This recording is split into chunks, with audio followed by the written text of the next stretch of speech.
Bienvenidos todos. Vamos a dar continuidad a el tema de los principios democráticos.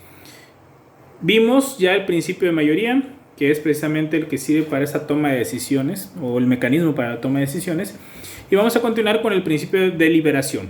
Dice lo siguiente: la toma de decisiones por el pueblo de manera directa o por medio de sus representantes supone un ejercicio previo que permita a los que habrán de votar conocer los posibles efectos de su determinación y valorar los pro y los contra de las alternativas disponibles, e incluso el descubrimiento de una nueva. La deliberación se considera un elemento indispensable al grado de que a veces se cataloga a la democracia como un gobierno de deliberación, o se habla de democracia deliberativa. Esta es necesaria para que quienes deciden cuenten con la mayor información posible sobre los asuntos por resolver.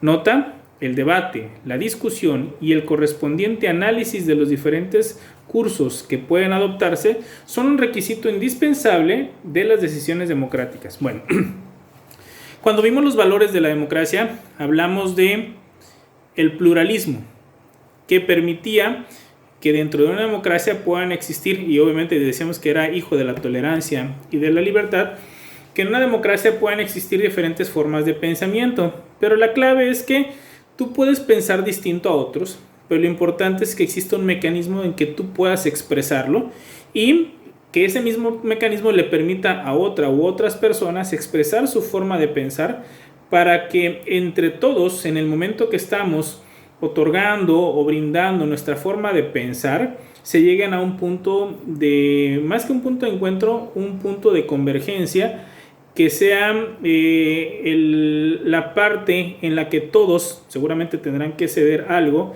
para efecto de que se dé la gobernabilidad en una democracia.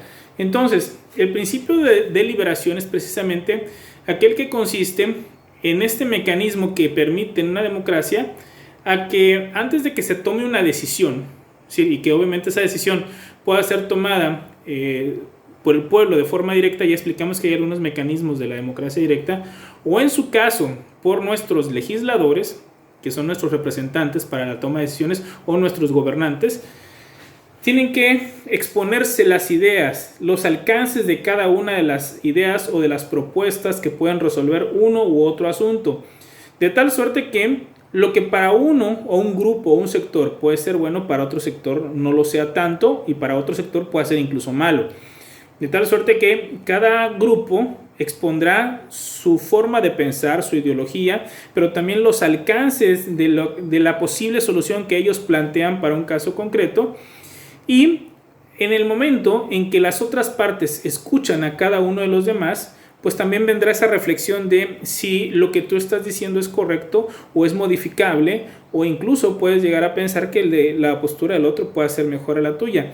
Esa deliberación es necesaria en la democracia porque, repito, nadie tiene esa verdad absoluta. Por lo tanto, en la medida que tú escuchas a los demás con sus diferentes puntos de vista, el pluralismo del que hablamos, pues tenemos que llegar a un punto medio en el cual todos, de cierta manera, tengamos que llegar a ese común denominador que nos permita una convivencia, una sana convivencia o coexistencia precisamente dentro de las personas que vivimos en una democracia.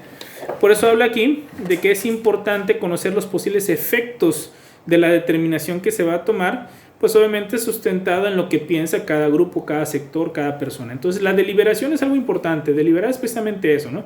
Esa acción que nos permite hablar de un tema, argumentar, explicar los beneficios, pero como dice acá también, cuando habla de los pro y los contra, es decir, las cosas buenas que puede traer aparejada la postura para una toma de decisiones, pero también los contras, es decir, aquellas cosas que tal vez no sean tan favorables, pero al final del día las expones, y dentro de una balanza ya la comunidad, la colectividad, a través de sus representantes o de forma directa, tendrán que determinar, como decíamos en el anterior principio, a través de votaciones, qué es lo correcto para esa comunidad o para esa colectividad. Nos habla también en el segundo párrafo de que la deliberación es indispensable y que por lo tanto, es decir, en el sistema democrático se tiene este principio como algo tan trascendente, tan importante, que han llamado que la democracia es precisamente un gobierno por deliberación, es decir, que se gobierne en base a escuchar a los diferentes puntos de vista, de escuchar, argumentar y posteriormente se toman las decisiones. O como dice después, una democracia deliberativa, es decir, una democracia sustentada en esta acción de proponer, escuchar obviamente diferentes propuestas y llegar a puntos de convergencia en donde las diferentes posturas puedan llegar precisamente a este punto que se dé en aras de la gobernabilidad de todos. Y en la nota pues viene algo que es muy fácil de entender como conclusión, ¿no? El debate, la discusión y el correspondiente análisis de los diferentes cursos, es decir, el debate de qué, de las ideas, de las formas de pensar, la discusión. Cuando hablamos de discusión, puede o no ser un pleito, porque al final de cuentas estamos hablando hablando del terreno de las ideas, que implica que yo puedo discutir, puedo hasta molestarme de que yo intento expresar una forma de pensar y la contraparte igual se molesta conmigo. Nosotros podemos ver en diferentes mesas de debate que se dan en los medios de comunicación, en la televisión, en la radio, en donde una postura, o una persona que encabeza una postura empieza a hablar y el otro se enoja y se llegan a decir de cosas, pero eso al final del día termina por llegar a puntos de acuerdo. Cuando nosotros vemos a los diputados y a los senadores, vemos en tribuna que a veces se dicen de cosas, y cuando ellos dicen de cosas se llegan incluso a los insultos, pero al final del día ellos tienen que terminar sacando una ley que nos tiene que servir a todos, y por lo tanto esa discusión, ese debate, ese pues hasta pleito de manera verbal que se terminan dando varios ahí, termina por llegar a un punto, ese punto de equilibrio, ese punto de convergencia que hace que se puedan sacar precisamente estas leyes que le van a dar orden social. Entonces, esta deliberación es muy necesaria para que una democracia pueda subsistir, por supuesto existir y subsistir. De lo contrario, si no existiera esta deliberación, existiría la voluntad de una sola persona, que es cuando hablábamos precisamente del esquema monárquico. En la deliberación se da la oportunidad de que todos opinen, que todos discutan, que todos dialoguen, aunque a veces, repito, este tipo de discusiones puedan subir de nivel. Ahora, aquí cabe hacer una reflexión que quiero que la podamos meditar bastante. El espacio deliberativo por excelencia, pues tiene que ser precisamente el Congreso de la Unión, en donde nuestros diputados y nuestros senadores tienen que externar los puntos de vista de ellos, de sus partidos, pero sobre todo de la gente a la que representan.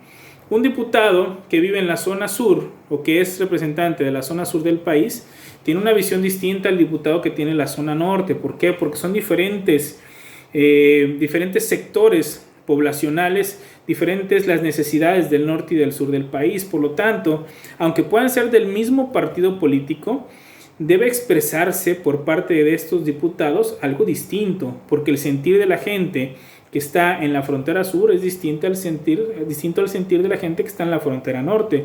Hablando de temas de economía, la vecindad con Guatemala y Belice no es lo mismo que la vecindad con Estados Unidos. Es decir, hay una serie de factores que van cambiando lo que es los intereses de las personas que viven en el sur y en el norte, y por lo tanto los representantes, los diputados, los senadores, pues deben de representar a ese sector poblacional que los eligió a ellos. Entonces, aunque sean del mismo partido, tendrían que haber diferentes puntos de vista, diferentes opiniones, aunque pueda haber convergencia o afinidades en el tema de la corriente o al partido político al que pertenezcan. Ahora, aquí es donde viene la reflexión.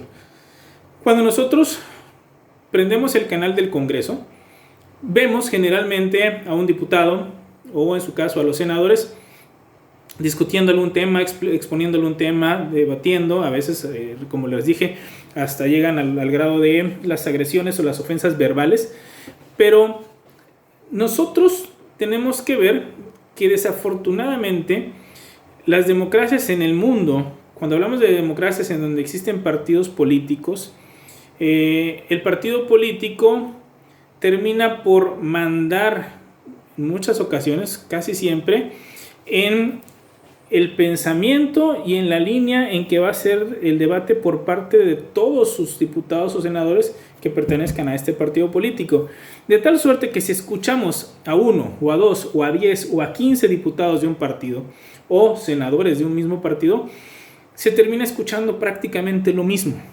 Cuando, repito, no debería ser así, porque cada diputado y cada senador deben representar también al núcleo poblacional del cual ellos salieron. Entonces, aunque seas del mismo partido, no podría ser las mismas necesidades del norte, del sur, del centro del país. Ahora, escuchamos a los diputados y a los senadores de otro partido político y van exactamente, repito, casi siempre, obviamente hay sus excepciones, pero en su mayoría van en una misma línea, de tal suerte que empiezas a escuchar que un bloque, ya no un diputado, sino un bloque dice una cosa, otro bloque, cuando me refiero a bloque me refiero a diputados y senadores de un partido, te dicen otra cosa, pero nos podríamos ahorrar hasta tiempo si solo lo dijera uno u otro por parte de cada partido. Sin embargo, en la democracia todos pueden emitir su punto de vista, su opinión. Entonces se vuelve algo hasta cierto punto monótono como escuchar la misma postura a través de diferentes personas. Cuando se están debatiendo temas legislativos, por supuesto, a eso me refiero. Y del otro lado escucho a uno o a otro o a otro o a otro diputado o a otro senador y estoy escuchando prácticamente lo mismo. De tal suerte que se están contraponiendo no la postura o las ideas de varios diputados o varios senadores, sino de 2 partidos políticos o de 3 partidos políticos o de una alianza contra otra. Entonces, desafortunadamente ahí se está, pues al final de cuentas no se está cumpliendo con lo que debería ser la verdadera representación en una democracia, porque nosotros esperaríamos que nuestro diputado o nuestro senador hable por los intereses de nuestra zona, independientemente de que sea de un partido u otro, a tal grado de que podría hasta contraponerse en ideas con alguien de su mismo partido. O sea, eso sería lo idóneo, ¿no? Que cada quien defendiera los intereses de su sector, no los intereses de un partido. Pero desafortunadamente, cuando vemos precisamente los debates que se dan en el Congreso, pues se vuelve algo más partidario que algo en que representen los diputados a sus circunscripciones o los senadores, ¿no? Entonces, por supuesto, hay mucho que mejorar en este tema de la deliberación para que sean deliberación de ideas en las que los representantes representen a la gente que votó por ellos y no que representen a un partido político. Eso es algo que se tiene que mejorar en el esquema democrático de la representación. Sin embargo, no podemos dejar de ver que hoy en día estamos mucho mejor que antaño en el tema de la deliberación de las ideas en todos los aspectos y en todos los lugares, no solo en el Congreso, que es perfeccionable, por supuesto, todavía se puede perfeccionar mucho. Pasamos a el siguiente principio, que es el principio de renovación periódica de los gobernantes. Dice lo siguiente: uno de los principales objetivos del sistema democrático de gobierno es impedir la concentración y el abuso del poder para evitar que éste se vuelva contra sus generadores originales, los ciudadanos que forman el pueblo y por extensión los gobiernos en general. De ahí que un principio democrático consista en que los cargos se ejerzan por un tiempo limitado y el pueblo, por medio de consultas electorales periódicas, ratifique o releve a sus titulares. En México, por experiencia propia, o por experiencia histórica, ha consagrado la no reelección absoluta del presidente de la República. Los ministros de la Suprema Corte de Justicia de la Nación son designados para un periodo improrrogable de 15 años. En el caso de diputados y senadores ya se permite la reelección, por lo tanto ahí en lo que les aparece e impide la reelección inmediata de legisladores, les pido por favor que lo corrijan. Eso ya fue modificado, eso está obsoleto. En nuestro país los diputados y los senadores ya pueden ser reelectos. El senador puede estar hasta 12 años. Un senador es elegido para 6 años, se puede reelegir una vez, podrá estar 12 años. Los diputados federales, son elegidos para 3 años, pueden reelegirse 3 veces más, es decir, pueden estar 12 años consecutivos también. Ahora, aclarando, ¿en qué consiste este principio de renovación periódica de los gobernantes? En pocas palabras, que alguien que alcanza los votos para convertirse en representante del pueblo y gobernar, no se eternice en el cargo. ¿Por qué? Porque la historia, no solo de México, la historia del mundo, obviamente vamos a hablar de nuestro país, nos ha demostrado que una persona que tiene la posibilidad de reelegirse, en una primera reelección puede hacer quizá las cosas bien, pero cuando la reelección se da una y otra y otra y otra vez, generalmente este gobernante llega a un punto en donde se siente él que ese pueblo, ese país sin él prácticamente va a colapsar. Se llega a sentir tan necesario para el pueblo que llega a creer, y obviamente genera mecanismos que lo terminan o que él termina echando a andar en su país, que provoca esa percepción de la gente de que ese gobernante se siente dueño de ese país, y que siente que si él no está, el país va a colapsar, el país se va a ir al garete, y que por lo tanto es necesario para el pueblo. Entonces llega un momento en donde el representante ya no es representante del pueblo, sino que se pone por encima del pueblo y se siente ya dueño de ese pueblo, y por lo tanto ahí ya no existe la democracia, porque precisamente no es el pueblo el que se está gobernando, sino es alguien por el que votaste en algún momento y después fue viciando estos mecanismos para las elecciones o reelecciones, al grado de que se cometen fraudes electorales, y lo único que se está haciendo es someter la voluntad del pueblo y disfrazarla de democracia con votaciones, ¿no? Hay diferentes ejemplos, tanto de antaño como en la actualidad, de personas que permanecen en un cargo abusando del tema de la reelección, al grado de que luego modifican la propia constitución con su equipo, es decir, con legisladores a modo para ellos, o a veces incluso desapareciendo congresos con la idea de que se establezcan cada vez más y más opciones de reelección para que esta persona siga en el cargo. Y lo que tenemos ahí ya no es una democracia, prácticamente es una dictadura, ¿no? Puede ser una dictadura de persona o una dictadura de partido. Entonces, el principio de renovación periódica de los gobernantes lo que procura o lo que busca es que cada cierto tiempo el pueblo tenga un mecanismo para relevar a su gobernante, pero un mecanismo legal, un mecanismo en donde la gente participe. Y es a lo que nosotros llamamos elecciones. En el caso de nuestro país, el presidente de la República, una vez que es elegido, va a estar en su gobierno durante 6 años. A partir de este gobierno ya sé que tendremos la posibilidad, los mexicanos, de someter a una nueva votación para efecto de que el presidente de la República continúe los 3 años que le quedan de gobierno, o que decidamos que hasta ahí llegue y se opte por un nuevo gobernante, que es precisamente la revocación del mandato. Pero es un mecanismo al final que nos sirve para evaluar a nuestro gobernante, pero también nos permite, si el pueblo así lo decide, que el gobernante termine su periodo de 6 años o sea relevado porque pueda considerar que no sea óptimo el trabajo del gobernante para el pueblo. Eso obviamente lo va a evaluar el pueblo a través de votaciones.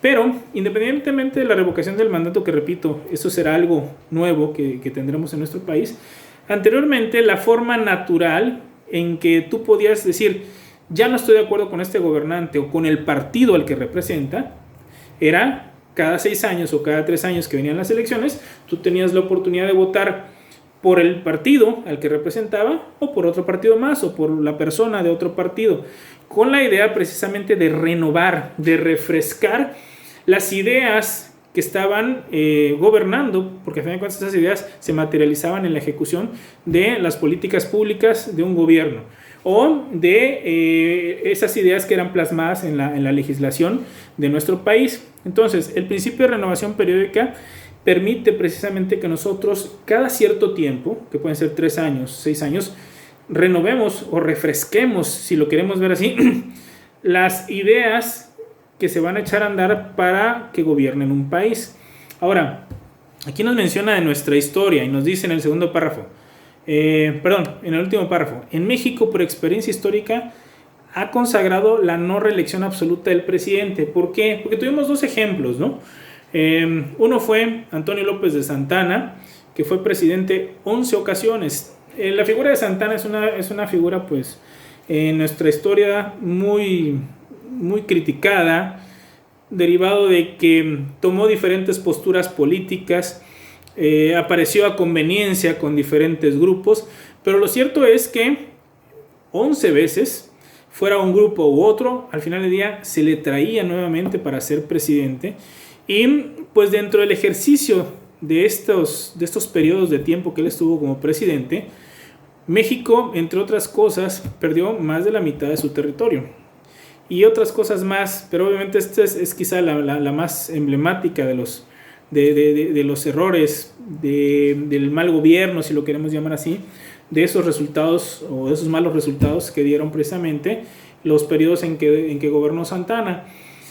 La historia se ha encargado de ir analizando todos los pasajes de sus diferentes etapas como presidente, y la evaluación pues no es buena para él.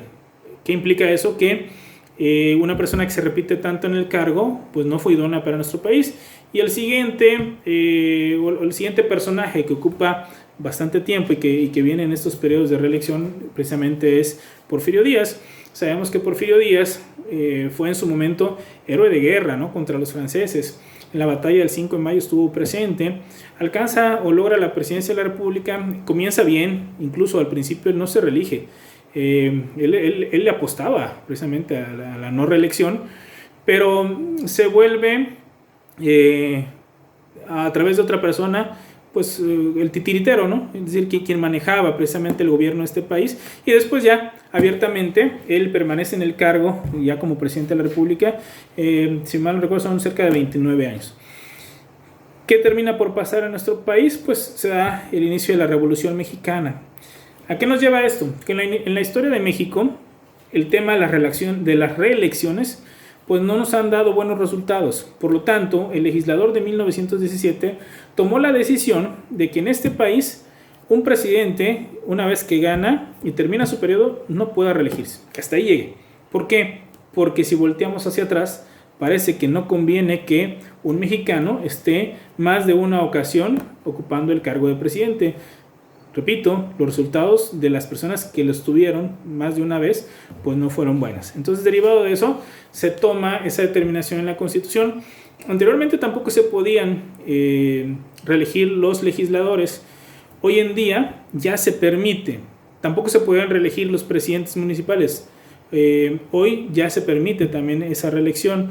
Obviamente tienen ciertos candados, ¿no? No es nada más de que aquí estoy nuevamente, no. Tienes que cumplir con ciertos requisitos que te pide la ley electoral, pero al final del día ya se abrió la puerta para que presidentes municipales, para que legisladores en nuestro país se puedan reelegir. Los únicos que hasta este momento tienen ese impedimento son el presidente de la República y el gobernador, hablando de los cargos principales.